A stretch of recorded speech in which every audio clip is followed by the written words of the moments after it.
After entering the cell for a quarter of an hour, they told me to investigate.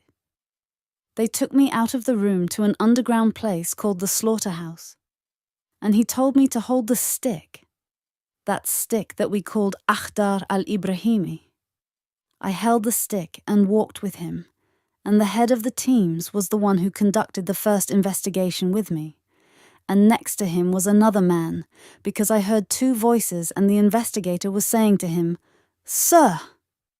So I knew that he was the head of the branch. He asked me the first question, and it was about my husband. "Is my husband armed?" I answered him, "No, he is not armed." He said to me, "What is your mission in the Air Force Intelligence Branch?" They repeated the investigation, and then he said to me, "Stand on this side and we have a surprise for you."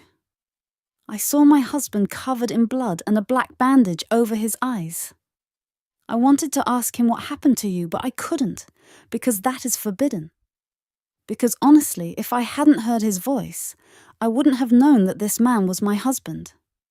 Then they repeated the investigation, and the investigator asked him, "What are you doing?"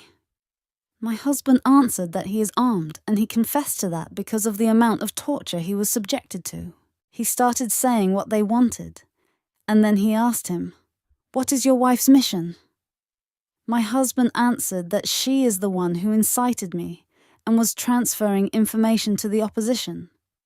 My husband confessed to the false charges because he could no longer bear the torture and did not know that I was also in the branch with the investigator.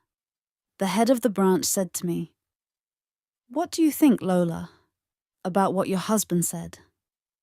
At this point, my husband knew that I was there, and this was a fatal shock to him, but I did not give up. I wanted to defend my husband, so I repeated my statements and told them that my husband is a full-time government employee, and you can review his working hours in his department, and he has never missed a single day of work. When my husband heard what I said and felt how strong I was, I acquitted him.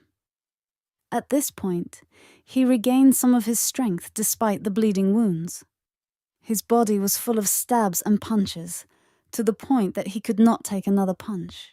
He changed his statements at the same moment and said to the investigator, "I confess to this because of the torture and excessive beatings.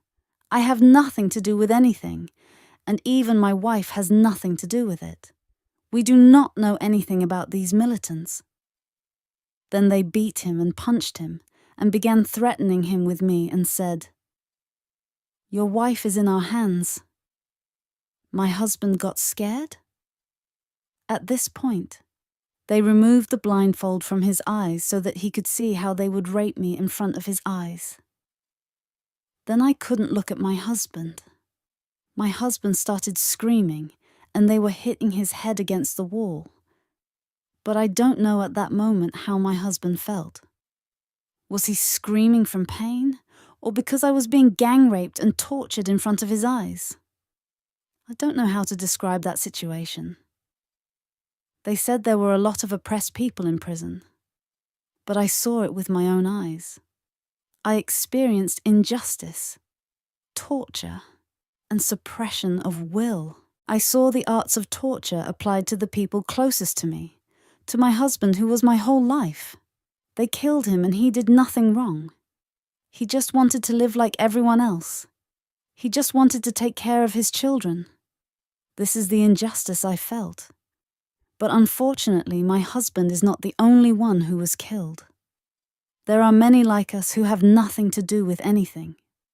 Some say that the regime only does this if there is a connection to armed gangs, or something like that. But we went to the prison and saw a lot of people being tortured for no reason. I wish the whole world knew about this situation, that the Assad regime arrests, imprisons, beats, tortures, and rapes with skill. He exercises power over us, and we have no right to say a word, and we have no right to defend ourselves. We have to carry out. They killed my husband. They killed him and showed him no mercy. My husband worked as a railway employee and had no relationship with anyone. He was known for his kindness and peace. I don't know what influenced him to die right after they raped me. I think he died because of the humiliation he was subjected to. I never imagined that he would die in front of my eyes. I expected him to faint. I started screaming. The investigator came and told me that your husband is dead. Even when we die, they treat us violently and violently.